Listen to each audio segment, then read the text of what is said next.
Good morning, 7th grade math students. Welcome back, welcome back. All right, brand new stuff today.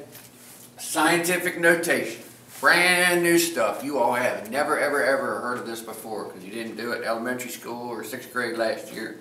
So it's brand new stuff. 7th grade's got a lot of brand new stuff.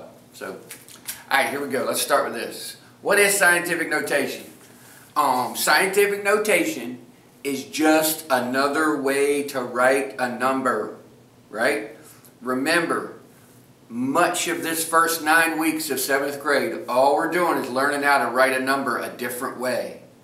Write a number a different way, right? Scientific notation is no different, right? And I break this down into two types of numbers. I call them big numbers and little numbers. A big number is anything above 1. 1 to a gazillion, a million, 2 million, 100 million, 1 to 1,000. 2 is a big number, all right? A little number is anything from 0 to 1, all right? A little number is anything from 0 to 1. They're not negative numbers, so don't get confused with that, but they're positive numbers, all right? So, why do we learn scientific notation? It is, and when will we use it? Never. I think I've taught 1 or 2 students in 10 years that might use it in their daily lives. I've never used it ever, you know. So we got to chalk this one up to making our brain grow as a muscle, you know, just learning something new, making that muscle grow. The way most of the time you see it used is like places like NASA, when they use such big numbers to talk about distances from here to Saturn or some galaxy or star is so far away, right? So let's jump right into it. Let's say you got some astronaut and he's got to write a paper, an English paper or something on how far it is from Earth to some moon on Saturn, right? And I'm just making this up. So let's say it's 83, let's say billion, right? That would be million. That would be thousands, million. Let's say it's 83 billion miles. That's a long way, right? From Earth, from where I'm standing to this moon that's orbiting Saturn. Well, if he had to write this paper, right? And he had to use this over and over, you know, to travel the 83 million miles, it takes so much, you know, and to travel the 83 million billion miles, it takes so much gas and so much time. Anyhow, it's a pain in the butt writing this number all this way. Well, I'm going to show you that this number can be written just like this. 10, 1, 2, 3, 4, 5, 6, 7, 8, 9, 10. This number is this number. Same exact number. They are equal. I'm going to change that arrow to an equal sign. Alright? They are equal. And this is scientific notation, and this is what we call standard form. It's just the way we write numbers. Alright? So if I was writing a paper and had to write this number over and over and over again, I would much rather write it this way than this way. Save a lot of ink, right? Or lead, whatever you're using. So, big numbers, one thing you're going to notice about big numbers, this exponent is always positive. All right, let's break this down a little bit. How did we turn this to this, right?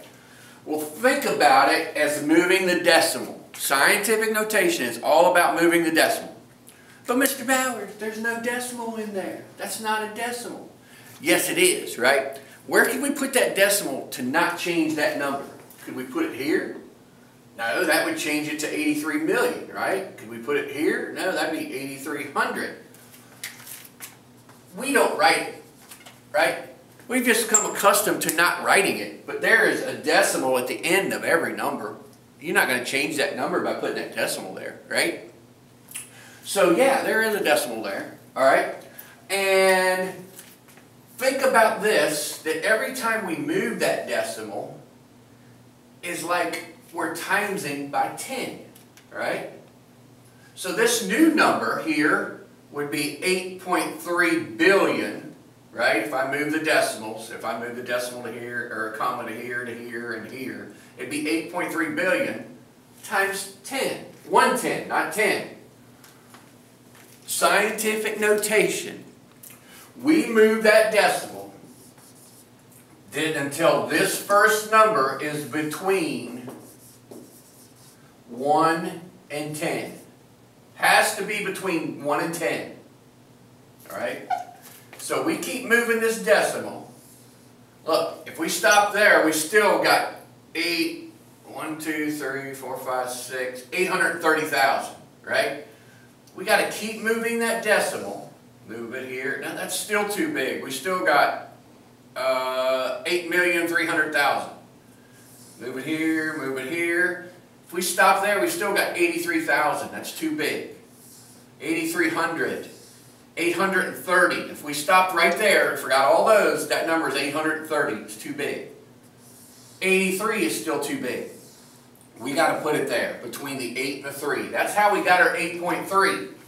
We moved that decimal from there to there, and we didn't stop until we made a number between 1 and 10.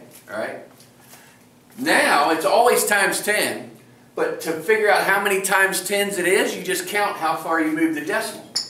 1, 2, 3, 4, 5, 6, 7, 8, 9, 10. 83 billion is the same as 8.3 times 10 to the 10th power. Scientific notation.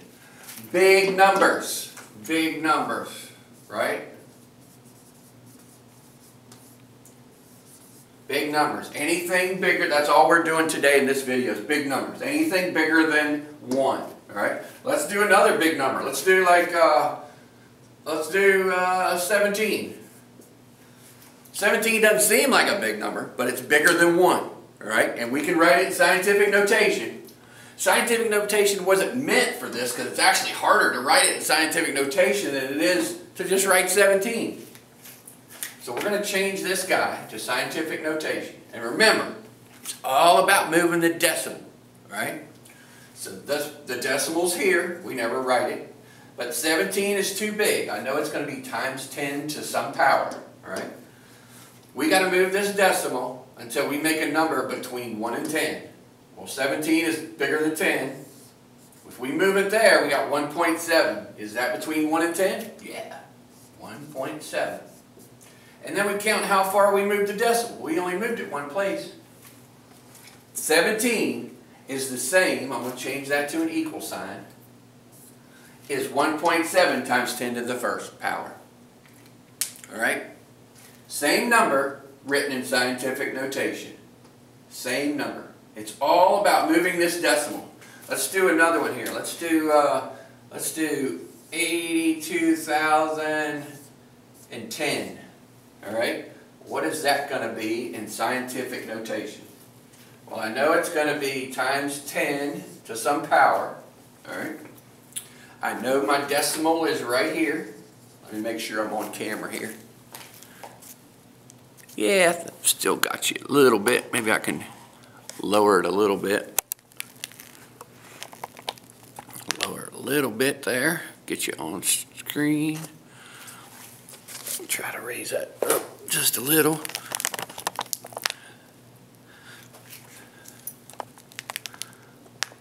Alright, hopefully it's got enough of you on there. 82,010. So we're going to move the decimal until we make a number between 1 and 10. So some kids like the loop-de-loops if you can stay neat.